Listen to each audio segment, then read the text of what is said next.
repasamos muchísimo.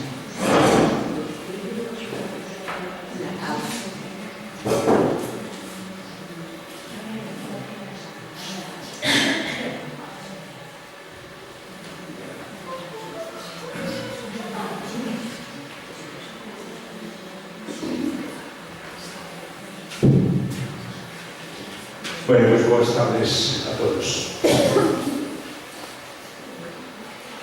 Tiña que facer esta presentación o vicario xeral, pero non dá chegar, está en camiño, esperemos que chegue. Entón, tócame facela a mí, que eu acabo de conocer a don Mario presente fai uns minutos, e entón, disculpademe por todas as deficiencias que pudiera haber. Vou dicir, pois así, as 4 cousas máis sobresalientes. Mario Crecente, arquitecto, doutor arquitecto pola Universidade da Coruña, ten tamén outros cursos, máster en restauración arquitectónica, tamén pola Universidade da Coruña.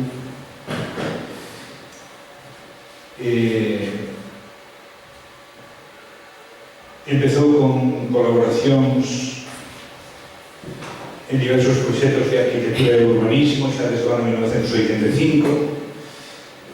Desde o 89 ao 94 foi arquitecto provincial de patrimonio na provincia de Lugo. No ano 94-95 arquitecto do Servicio Provincial de Urbanismo da Coruña. Do 95 ao 96 foi o xefe do Servicio de Supervisión de Proxectos e Contratación da Secretaría Xeral para o Turismo. Do 96 ao 2000 foi subdirector xeral de Fomento e Cooperación Institucional, un traballo que dependía da Secretaría Xeral para o Turismo, da Dirección Xeral para o Turismo da Xunta de Galicia. E desde o ano 2001 ata hoxe, pois é fundador de Crecente Asociados. Non vou dicir moitas máis cousas, que aquí teño unha lista moi larga. Quixera dicir que dentro da selección de traballos que fixo, pois dous tócanos así máis de cerca.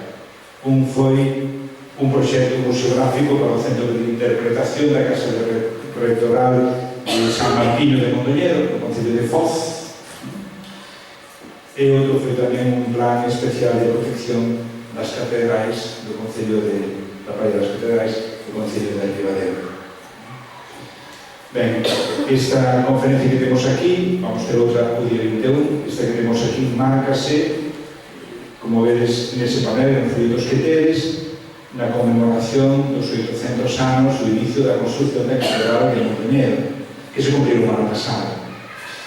Esta efeméride ten que ver de unha maneira especial con Ribadeo, porque o que empeza a construcción da Catedral de Mondoñedo é o obispo Don Martín, no ano 1219, e o obispo que está xusto antes, o seu antecesor, é Don Caio Cebeira, que foi obispo de Mondoñedo, pero residindo en Ribadeo. Se baixamos ali no muelle, hai ali unhas ruínas, unha casa que se chama a Casa do Obispo, e no centro da vila tamén ten dedicada pois unha pequena rúa.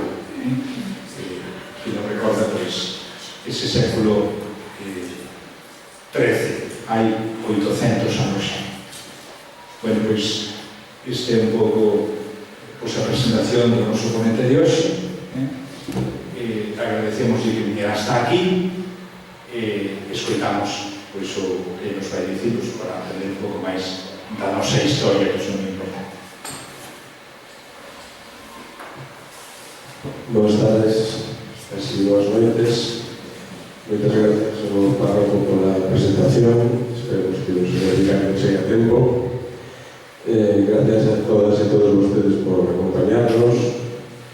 Desde aquí, se me permiten, quixera mandar un saúdo ao fabriqueiro da Catedral de Ramón Otero, que empezamos todo este proxecto de 800 e que está tomando uns días de descanso forzado, pero está cada día mellor. Imos falar da historia da diócese de Mondoñedo, de unha historia singular, pero tamén do seu impacto territorial.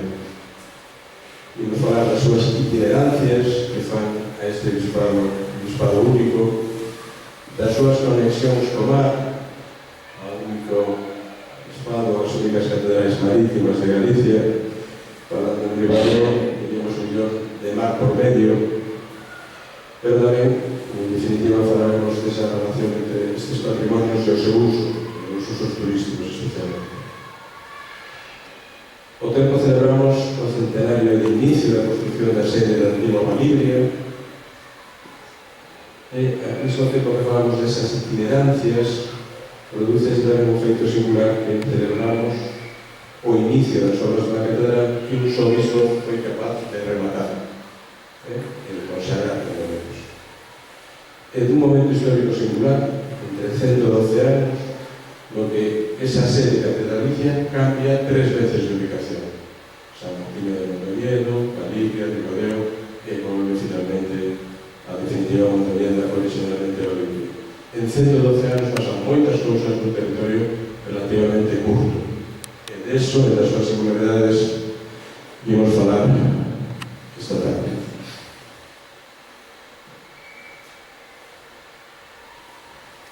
Bueno, vamos a facer algo de memoria, como diría o título de alguna peli, nun tempo moi lonxano, por o ano 94.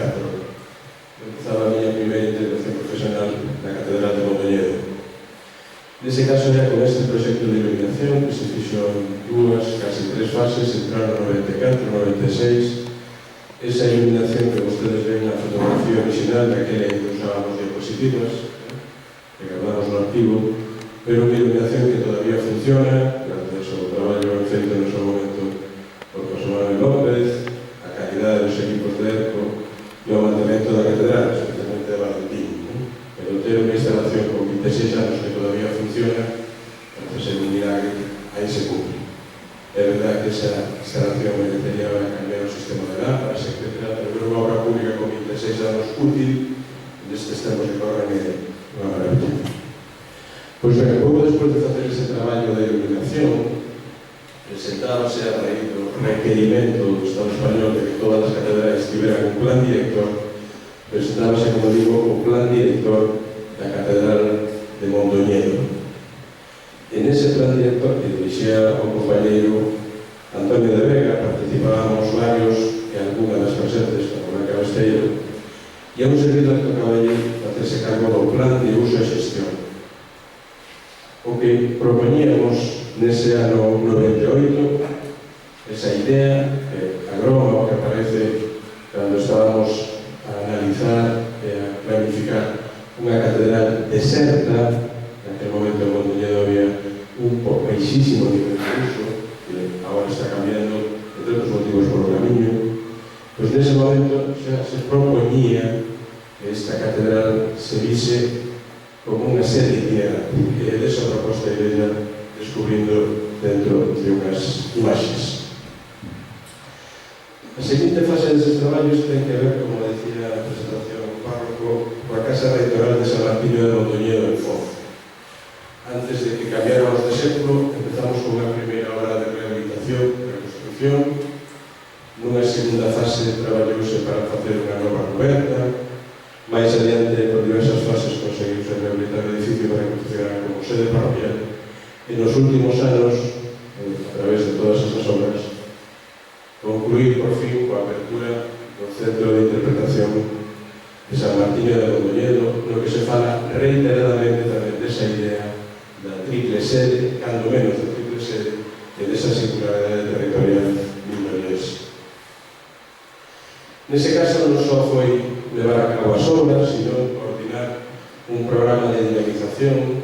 Saben ustedes que moitas destas intervencións que se fan morren ao día seguinte de ser inauguradas.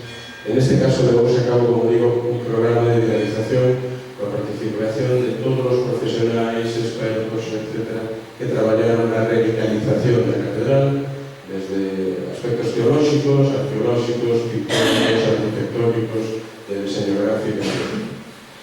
Quixera facer hincapié, ademais, nesas últimas presentacións, no que buscamos unha relación máis a lo de San Martiño, en concreto coa cidade de Veszprém, que ten unha parte inferior, en Hungría, con Vespre e con Hungría unirnos varias cousas.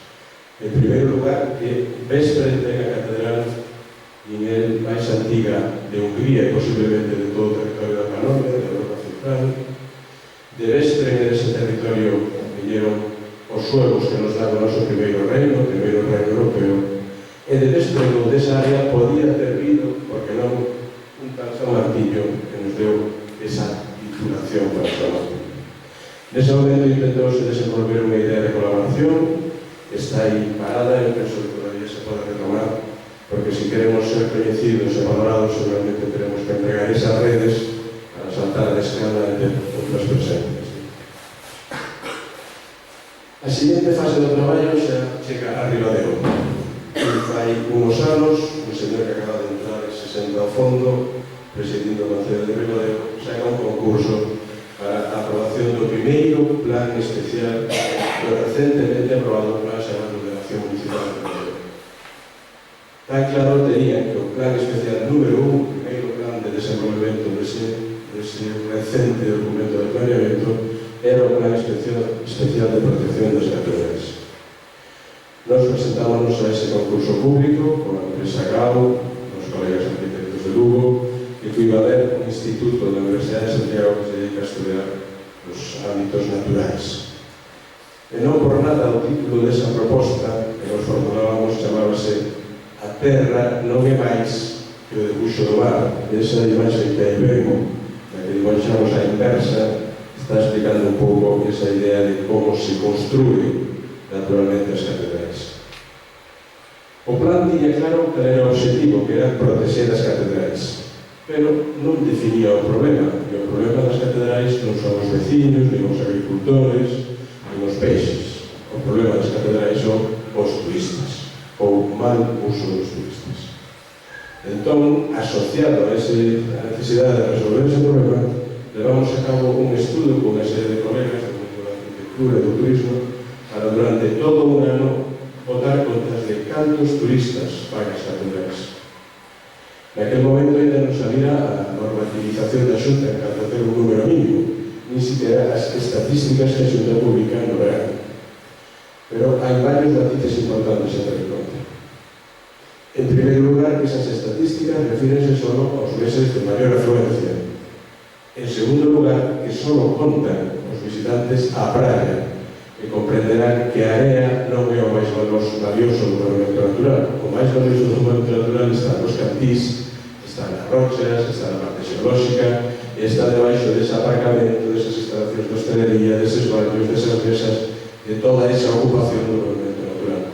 Pois ben, se miramos o monumento natural na súa plenitud e no seu conxunto, ese estudo que les invito a ver, que está accesible na página web do IVADER, propoñía, estimaba, que no ano que ven, no ano xenoveo, nas catedrais vai haber en torno a 1 millón de visitantes.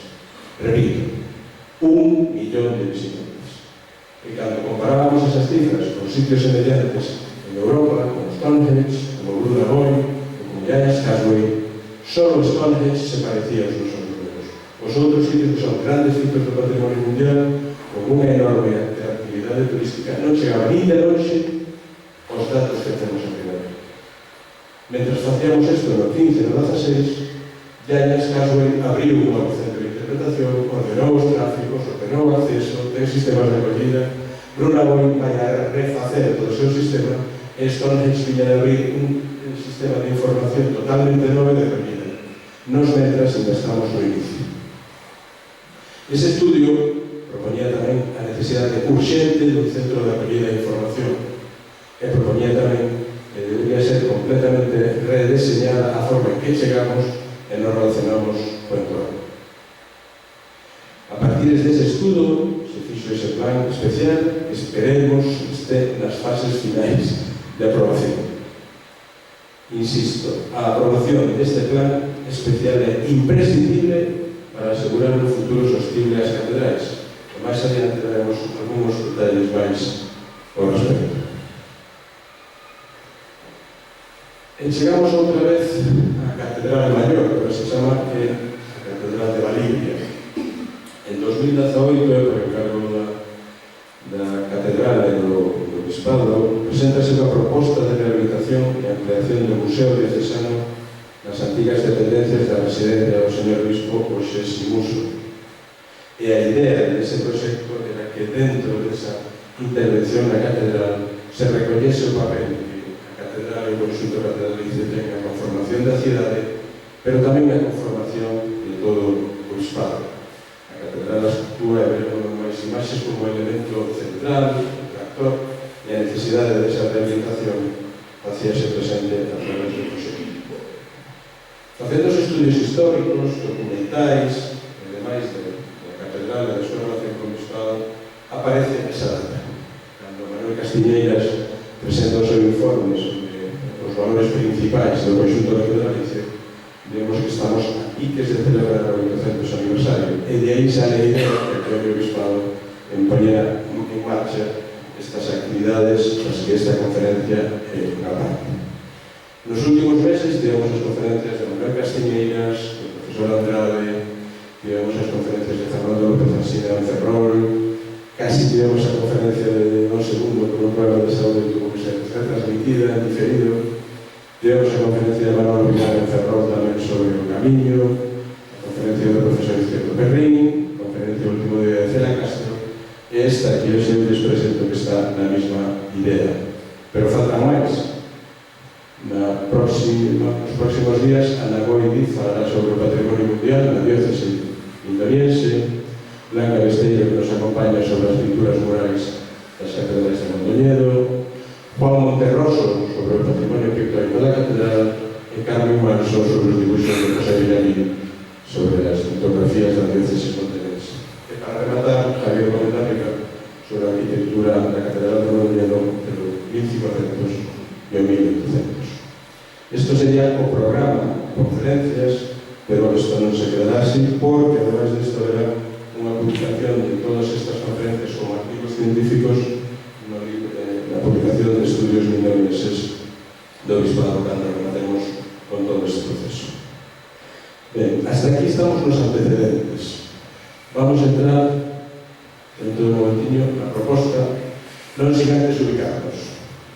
Estamos en Ribadeo, exactamente aquí, ahora mismo, según os dibuixos do profesor López Alsina. Isto é unha síntesis do que pode ser o casco histórico de Ribadeo, tomado en torno 15 ou 16, pero hai un plano que nos revela con moita maior complexidade o Ribadeo Bello, o Ribadeo de expansión e a relación co Borde, este que aparece publicado en Francisco Lanza, sobre como era esa edificación e onde estaría a colegiata, que falaremos despois, herdeira dese concepto catedralicio, ou onde nos ubicamos neste momento na iglesia parroquial ou no centro parroquial no que se desenvolve a conferencia. Pois ben, como les decía, íbamos a entrar xa na proposta. Se hasta aquí falamos dos antecedentes, nas próximas imaxes intentaré presentar a proposta de arquitectura da conferencia. En primeiro lugar, vamos a comparar cosas de arquitectos, as tres catedrais á mesma escala. A primeira que digo que é San Martiño de Mondoñedo, a segunda que ven é un soño, porque non se chegou a rematar, é a fachada da colexiata, que nunca chegamos a ver completa, utilizada, que tivera varias fases importantes de construcción. Esa colexiata que estaría ubicada onde ahora temos a oficina de turismo municipal. E por último, a fachada da Catedral de Valiria, a fachada da Catedral de Mondoñedo. Insisto que están todas dibuixadas a mesma escala para que aprecien as comparacións que nos van a ser útiles para as seguintes presentacións. Interesa tamén destacar aquí de que calidade ou de que valor patrimonial estamos a falar. E aparte dos mitos ou das singularidades como que San Martiño é a primeira catedral do Estado español, ou aparte do valor arquitectónico da última versión de Colexiata ou da riqueza arquitectónica de Mondoñedo, hai que lembrar que San Martiño é un ben de interese cultural con unha declaración moi temperada e que a Catedral de Mondoñedo non é só un ben de interese cultural, sino que é patrimonio mundial, porque cando se amplía o Camiño de Santiago francés, o Camiño do Norte, recolle tamén unha serie de monumentos que considera singulares ou de valor extraordinario universal, e ese valor extraordinario universal, o dichoso outstanding universal value que perseguimos cando traballamos en patrimonio mundial, está representado nesta catedral. Entón, estamos a falar de monumentos de primeirísimo nivel. Imos agora a ubicar as distintas sedes sobre un plano. E o plano que eu les presento é moi conhecido por os colegas que traballamos nestes asuntos, que é o plano sobre os camiños medievais da profesora Elisa Ferreira Priego. Este plano está publicado no Boletín Ourense número 8 do Museo Arqueolóxico de Ourense fai moitos anos e ainda todavía non superado. Pois ben, se miran a ese trazado de camiños medievais, identificaríamos primeiro Bretoña. Sobre isto podemos discutir, non é o territorio dos historiadores, pero digamos que para algún dos autores dos que me precederon nas conferencias, Bretoña sería unha protosede. Non podemos falar exactamente de unha sede, sino que a sede estaba atribuído ao señor bispo, e segundo onde iba o señor bispo, ali estaría a sede. Admítese outras interpretacións, que desto debatiremos na mesa redonda final, cando se presente o libro de estudios mundanieses, pero en principio consideremos a Bretoña como unha protosede. Eso que aparece arriba xa é San Martiño de Mondoñedo, en Foz, constituída como primeira sede, como obispo, con todas as definicións, con documentación que proba, documenta, etc. Ese interludio no que volve a Valibria para ser o primeiro Mondoñedo, a estancia temporal en Ribateo, que antes comentábamos, a volta a Mondoñedo e, por fin, un ferrol que ni siquiera aparece neste plano como algo relevante nos camiños medievais. Eu insistirei que me vou a centrar nas tres sedes medievais, nas que parecen sedes medievais consolidadas e que a documentación proba a súa contundencia, a súa valor. Pois ben, se estes singulares e cualificados documentos con esta distribución territorial se asentan sobre ese territorio, vamos pasar ahora a ver como o transmitíamos ou como lle damos un valor turístico a eses elementos. Vamos a usar só cartéis oficiais do Estado Español, de Turispaña, do Instituto de Turismo, por ser seguramente o guión máis fiable en canto a esas tendencias. O primeiro cartel que ven, o fabuloso cartel dos anos 20, que pude mirar de autor descoñecido, reflexa un Mondoñedo fantástico desde as curvas que están encima do hotel que vostedes conhecen cando baixamos a Mondoñedo, e se fixéramos un zoom, veríamos que o que destaca no centro deso son as torres da catedral. As torres da catedral de Mondoñedo dominan esta litografía, ou esta imaxe contemporánea, presidindo ou centrando a imaxe desa estrada cos defensas que baixan ao fondo do mar. Se pasamos anos desde tempo, xa estamos aquí ao Garrón, a 400 metros de aquí, estaríamos todavía en albergues, Albergue Nacional de Ribadeo, no ano 68, seguramente presumindo dunha construcción recente, ou se integrado na rede de paradores, pero a imaxe que representa ese territorio son as novas facilidades turísticas ou as novas instalacións. Nos 70, moi pouco despois, volvemos á Catedral Mindoniense, a sede, a Catedral de Santa María, con esa imaxe de detalle que busca enfatizar as pinturas que colocan eses órgãos na fachada, os remates barrocos engadidos, etc. No 98, a imaxe que se destaca xa son os camiños de Santiago. En este caso, os camiños de Santiago do Norte, nese pequeno círculo verde, que ven na presentación, chamase Camiño do Norte.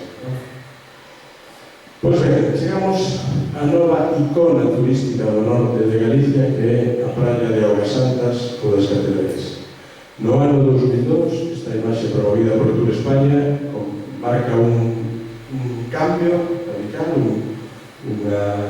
unha nova configuración que provoca, asociado con outros fenómenos, o éxito que despois se consolida neste outro cartel feito conjuntamente por a Xunta de Galicia e por España cando a campaña Smile, You Are in Spain.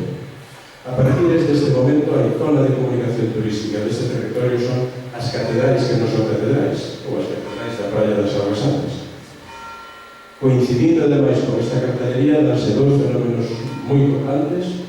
Por unha banda, a aparición das redes sociais e a capacidade de comunicar os gustos de cada un, importa que o nome demais, pero non, este tema de redes sociais alcanza un éxito enorme, e termina de coronar esta condición de sitio atractivo e unha nova accesibilidade que con unha vía de alta capacidade de menos de 2 km da praia, sin pensar nunca antes que significaría isto, como podemos comprobar máis adiante. Pois ben, hasta aquí esa evolución turística respecto ao territorio no que nos ubicamos.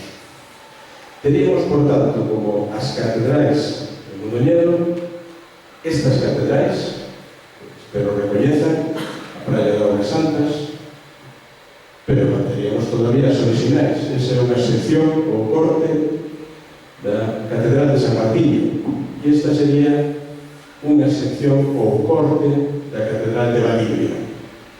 Volvo a decir que as tres están representadas á mesma escala, ao mesmo tamaño, e que se fixan non hai moita diferencia entre as alturas principais da Valle das Catedrais, que teñen como media 15 metros de altura desde a parte superior dos cantís á praia, en torno a 12 metros teríamos de altura na parte central de San Martiño e 14 que tería na bóveda central de a iglesia de Valibria. Pois ben, como usamos ou como nos apropiamos destas catedrais? Esa é a praia de Augas Santas, as catedrais Ribadeo.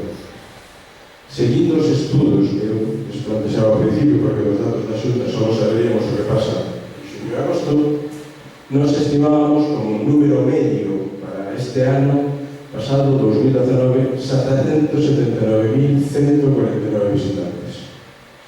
Nunha validación que fixemos nestes días, as tábuas respecto aos datos oficiais diríamos que nos puxemos a mellor nunha posición máis optimista, estaríamos a falar de 720.000 visitantes. Bueno, 720.000 visitantes. Que visitantes temos en San Martiño?